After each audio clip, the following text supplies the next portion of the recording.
Hi, I'm Matt Harrison, President of the Lutheran Church Missouri Synod. Lord, how shall I meet you? How welcome you aright? We know how to welcome Jesus. We go to church.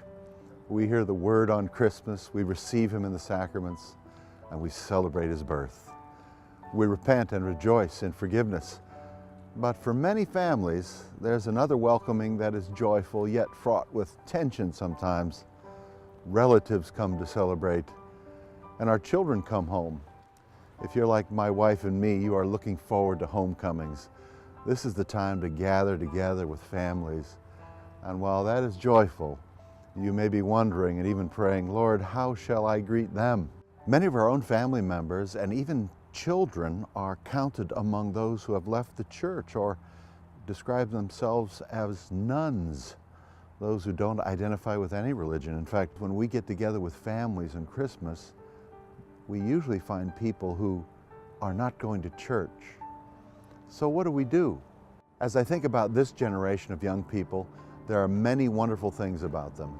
They love to serve, they find joy in giving of their time and even their money. Loving their neighbor matters to them. They want to love like Jesus did, without limits and without labeling people. And yet many of them are not regular in church and have even walked away. This reminds me of a wonderful passage from Galatians 4. But when the fullness of time had come, God sent forth his Son, born of women, born under the law, to redeem those under the law, so that we might receive adoption as sons. Christmas, Christ has come. God's love for sinners through the Son, who was born under the law to redeem all of us who are condemned by the law. God's love is for the whole world and even more for family.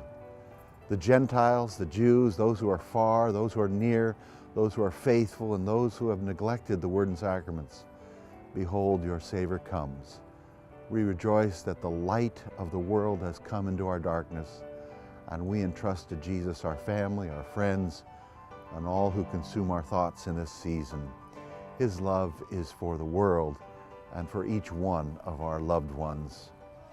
You know, this generation, like everyone before it, is unique.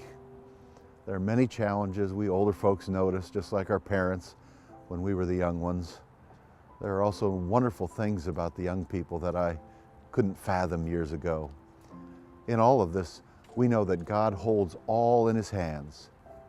He loves us in his Son, given for us, given for all, given at just the right time, given for all time. God is with us, and God is with your family.